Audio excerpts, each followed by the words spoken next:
Group Commander, kindly give the Tikas Pahinga order.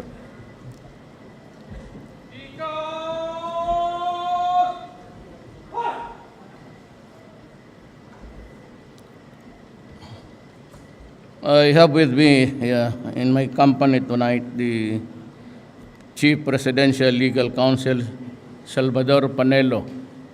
I don't know how many cabinet members are here. The Police Chief Superintendent Manuel Gairlan, Police Senior Superintendent Joel Odunya, Police Senior Superintendent Jose Bayane Gusela, Archie, officers and staff of the Police Regional Office, fellow workers in government, mga kababayan. You know, as usual, I only have 2 pages, and I'm not fan of giving to long speeches, but tonight, you bear with me because I have more important things to tell you. Una-una, we have so many different fronts to fight. But the most serious right now, and a very toxic enemy, ang ISIS. It is, I'll give you the material so that you would know. Kindly read it because it would contribute to your knowledge of how you'd fight the revolution. It's actually a revolution, at it is fighting us for no reason at all. It is a toxic thing that started in the minds of the Arabs who are at the same time the Muslims. Wala tayong problema sa religion. Pati ako, nanay ko kasi Mindanaoan, I can perfectly understand Islam. Pero itong kalaban natin na bago ngayon, and it is being mixed with the local terrorists, but still also pledging allegiance to ISIS. This is a very cruel and a brutal group. And you can tell now, as we start to unravel the situation in Marawi, they have cut the heads of Muslims and Christians alike. In the Philippines, it was never an issue, religion. It is not now. But ang problema nito, pumunta itong mga foreigners, it is an international insanity, and they are in every town and city all over the world. I have nothing against the Moro people. My grandmother is a Maranao. Wala akong sa pamilya ko, I have one branch, and I'm referring to the mayor. His wife is a Tausog.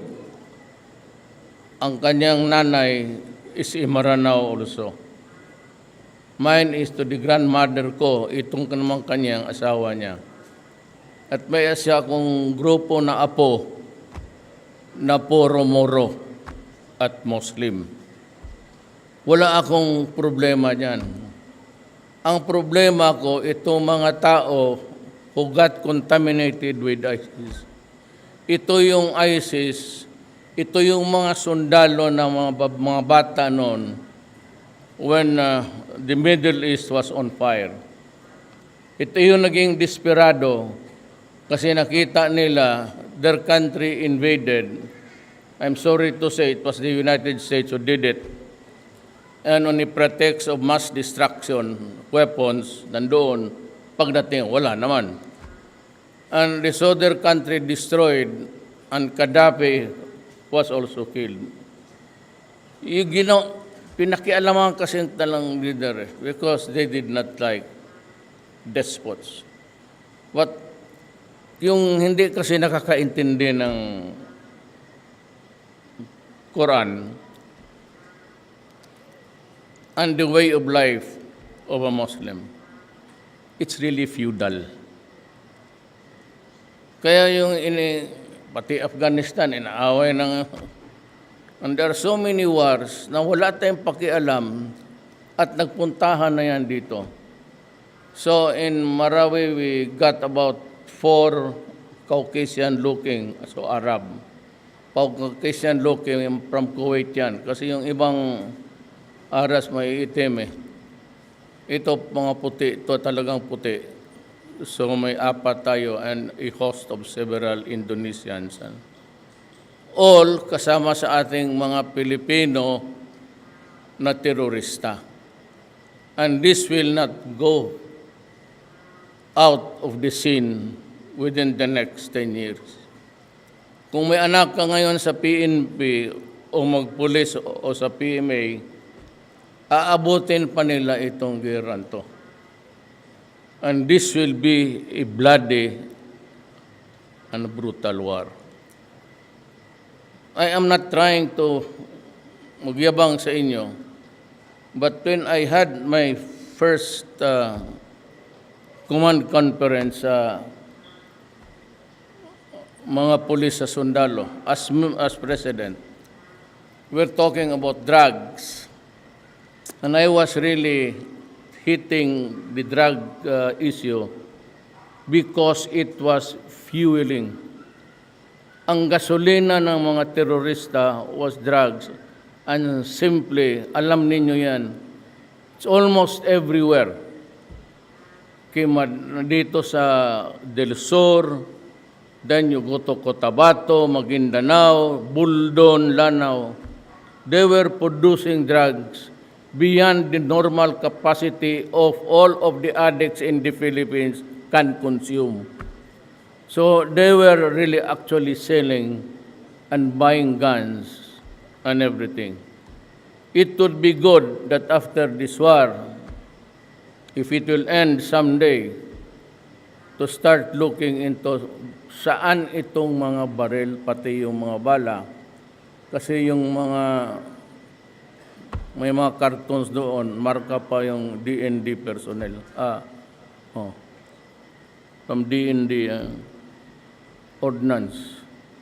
So bakit ito nasa... Alam natin, alam ko. Before I left for Russia, I was already told that there was already massing of per intelligence report. But hindi ko akalain na ganon karami ang bala saan nila nakuha. At bakit sila nakapagtago that until now, ang karamihan ng tama ng sundalo ko, pati polis ko sa Lanao, inaako ko kayo kasi ako yung commander-in-chief. At doble, triple yung sakit ng puso ko every day. Magbasa ako sa briefer.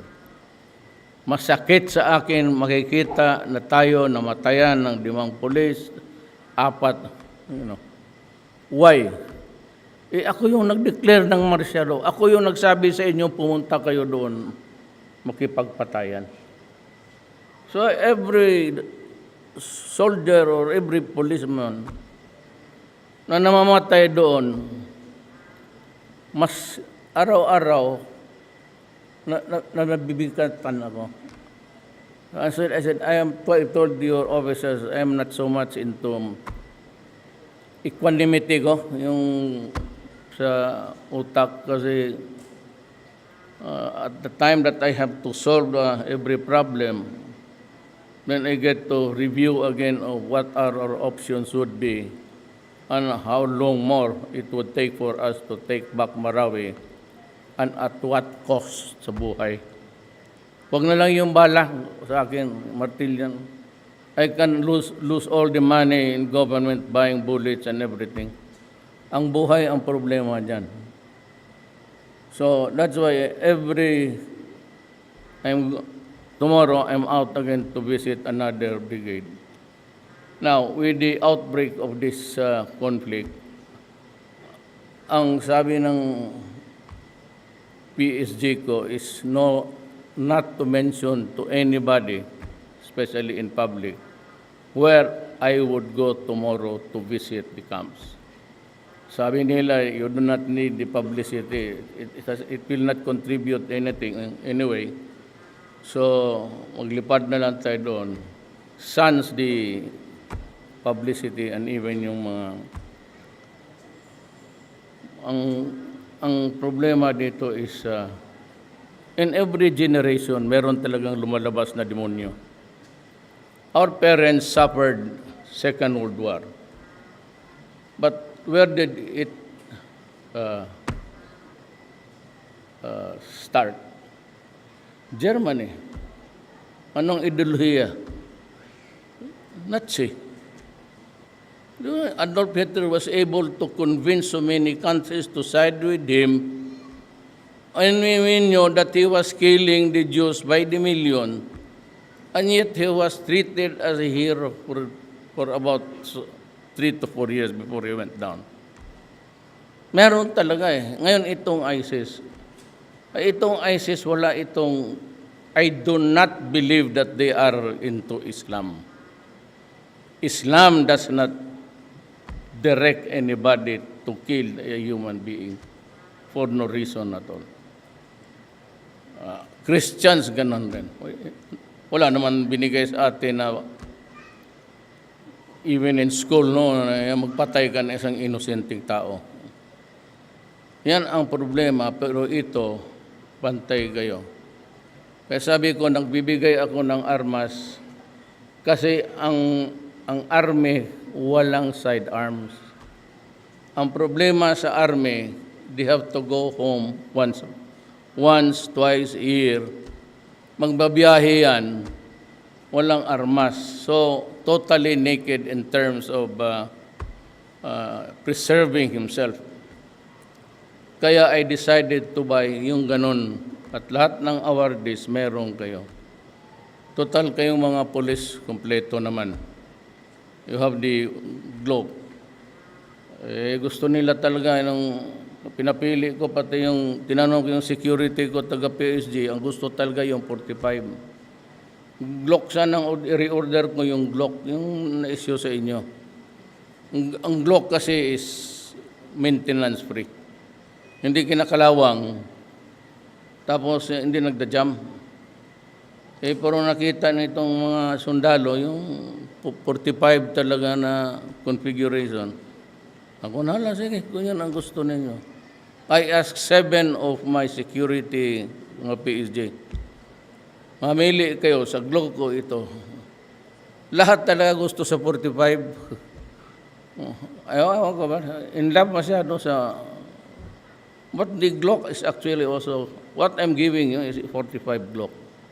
But I leave to you... you must be happy, otherwise it's not a gift. I'm giving you yung mga baril na yan to make you happy. Yan, ipalisensya mo ninyo sa sarili ninyo at inyo na yan. Dublado na ang baril ninyo. So, yan ang sitwasyon natin ngayon. There's no telling when matapos ito. Ngayon, ang tanong, bakit ako nag-martial law? Personally, I don't want it. Lalo na kami mga politiko. It makes us unpopular. Kasi parang hindi magulo ang bayan mo, hindi mo kontrolado. But part of my mandate really is to preserve and defend the Filipino nation. Yan ang oath of office ko, yan rin ang oath of office ninyo. So nung nasa Moscow ako sa Russia, nung nagbalita na inatake na ang Marawi, nandoon si Secretary Lorenzana, nandoon si Esperon, nandoon lahat yon kasi we were discussing arms and other mga trade na I was criticized kasi junket daw, sabi ni Presidente Ramos. It was not. We got about 9 billion of ready-made transactions kaagad.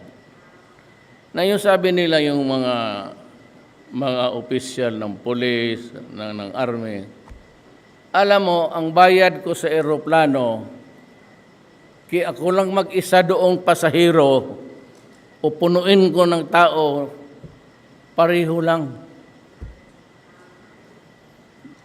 I mean, even if I do not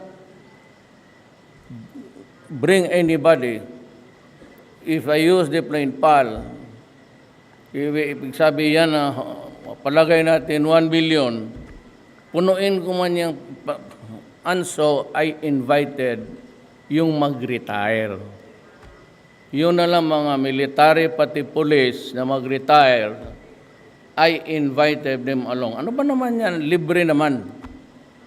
Total, pareho lang rin ang bayad ko. Sabi ko, you come with me because yan lang rin ang paraan na mapakita ko sa inyo na this is also as a nation who has the gratitude for you.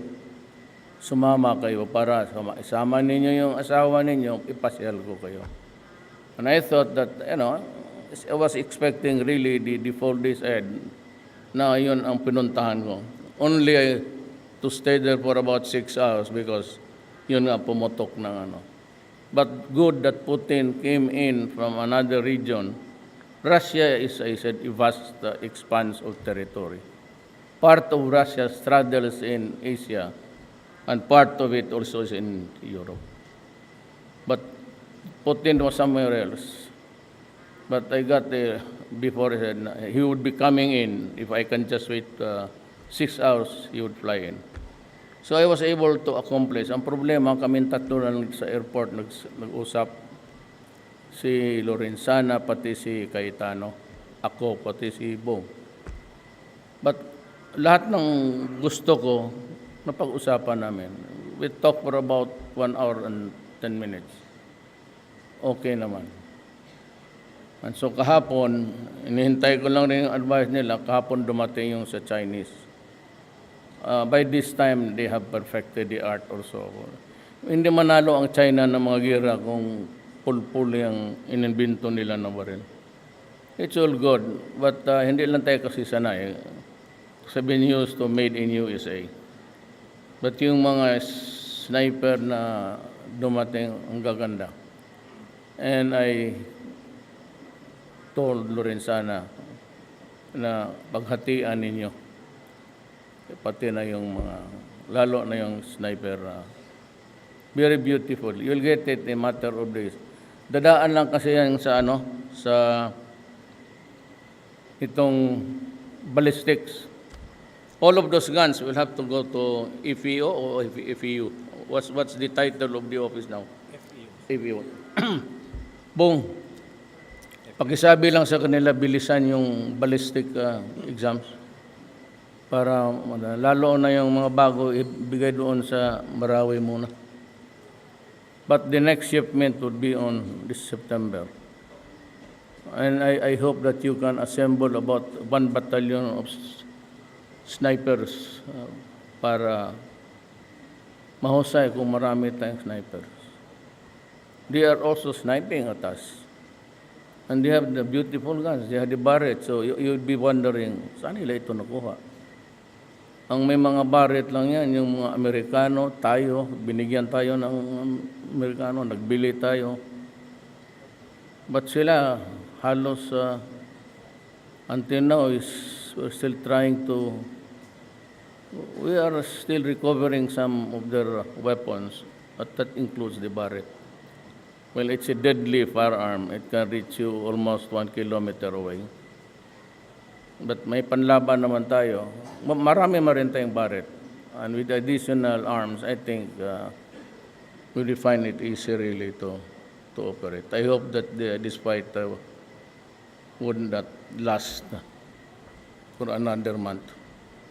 Pagod na ang mga sundalo na. Kasi kayo ngayon, pagka isang buwan pa ito, palit na naman. Kayo lahat ngayon, ang padala ko, balik ko dito yung payag naman siguro kayo. Payag kayo, hindi? Ayan, gusto yan, tama. Cover ka agad. Sir, tapang-tapang, harap-harapan. Tago dito, tago doon, hanggang dumating ka sa ano. Well, anyway, that is really a far-fetched idea, but it can happen. But the way it's being evolving now, I think it will be a matter of days. This before the end of the month, matatapos na. We are winning the war, do not worry. Ang ano lang kasi, marami sa inyo ang punta ng Marawi, no? Taas kasi sila eh. So tayo uphill, nakaposisyon na yung snipers nila, yung mga barret. So practically we were in open country. So every building was occupied with one or two. So parami yung casualties natin. It was not really in an even environment that government forces was there fighting. So I'm really very sad.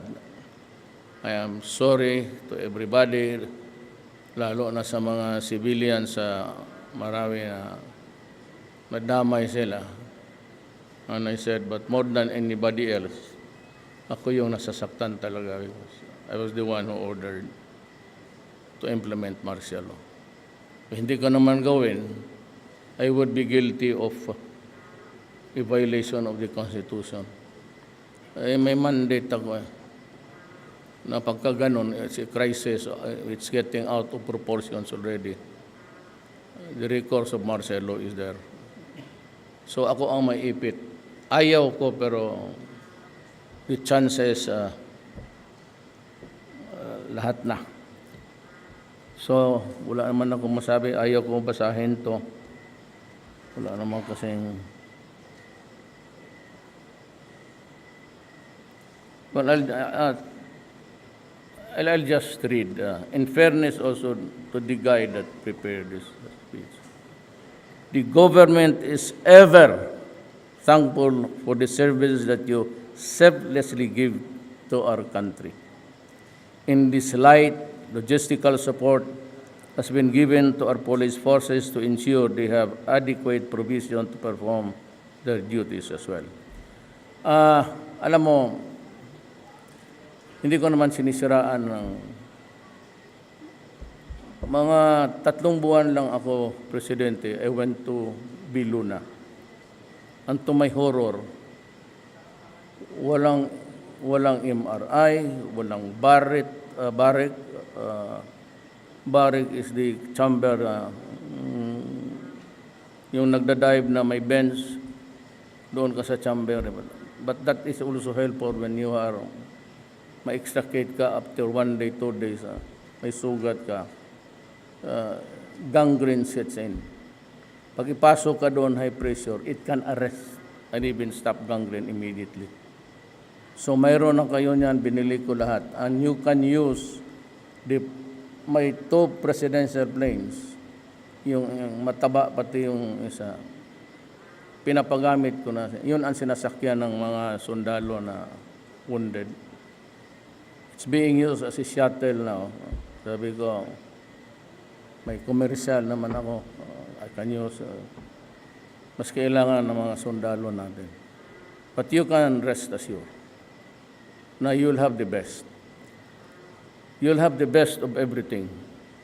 And by next year, by December, malaman na ninyo yan. Next year, January, dublado na ang sweldo ninyo. Nag-i-increase kayo, nilang ninyo tingnan nyo yung paycheck ninyo. Every month, nagtataas-taas.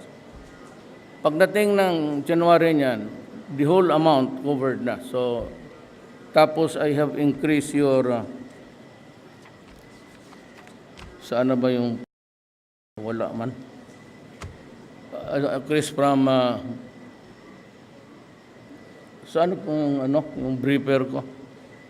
From 300, ginawa kong 3,000 ata. Dinobli-dobli ko. Tsaka lahat na. And ako, mayroon na sana akong, I promise you that I will leave you before my term ends, a trust fund of 50 bilyon para kunan yun. Hindi yung sa namatay ko yun. Patay ka buhay yung para lang sa edukasyon sa mga bata. Just to make sure, kung kulangin yung inyong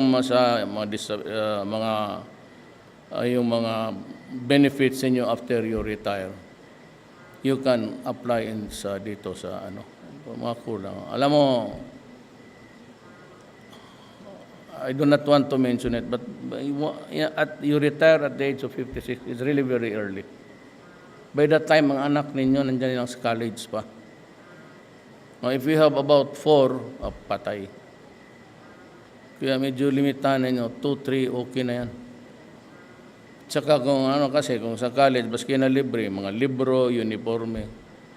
So, did nyo kunin, 50 billion sa interest lang, hindi ninyo na, kaya na. Kaya sa numero ninyo ngayon, you can have an entity where you can borrow and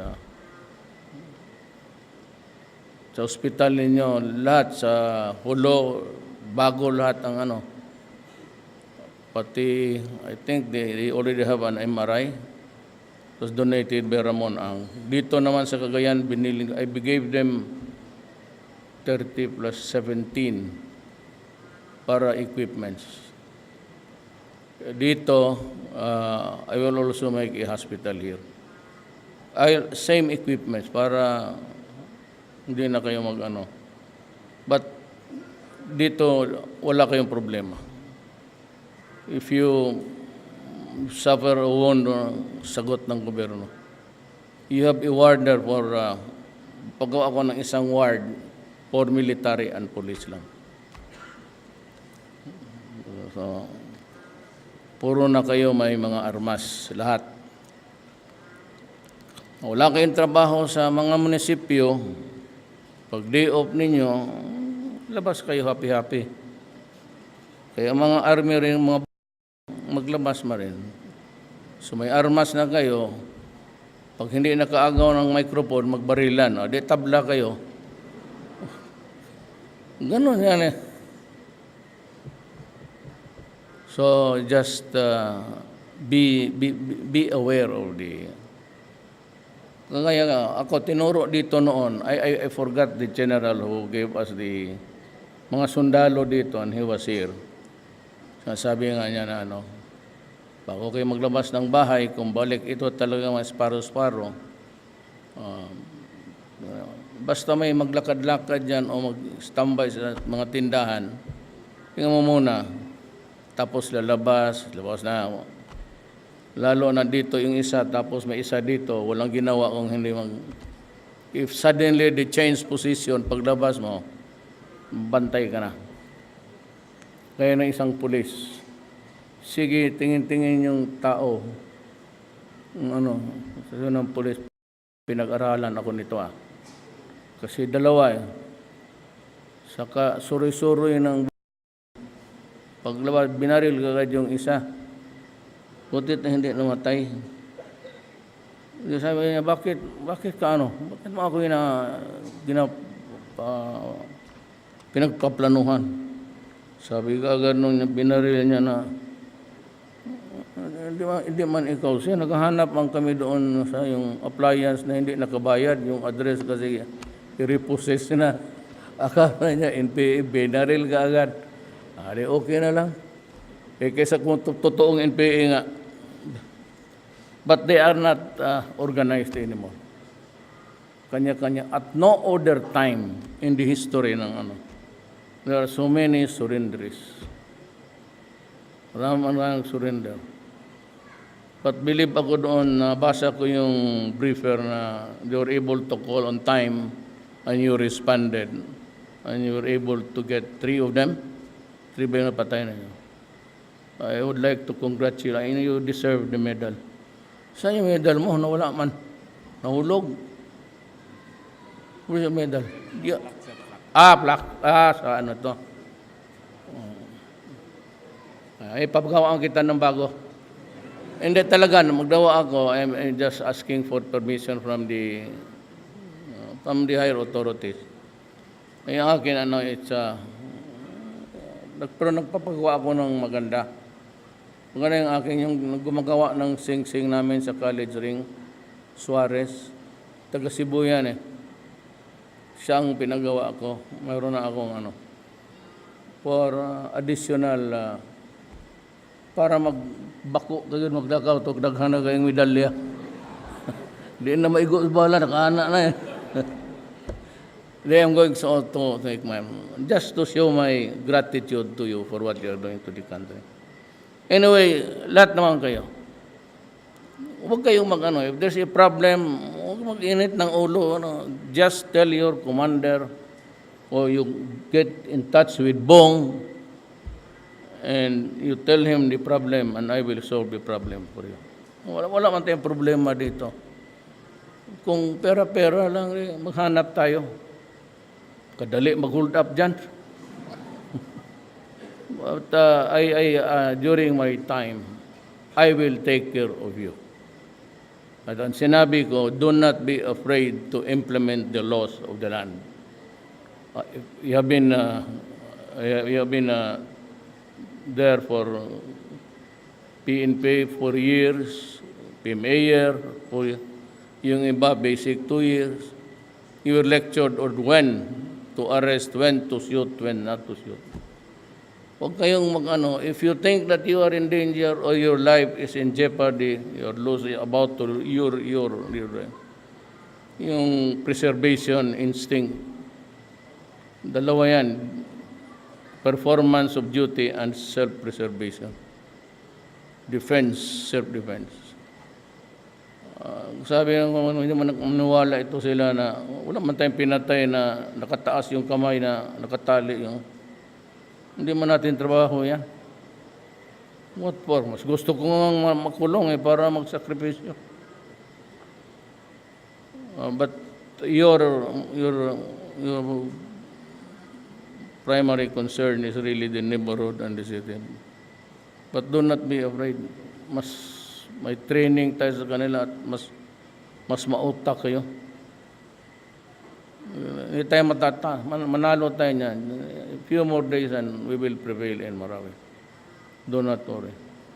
But I give you the assurance that you will be protected and I will be there to help you.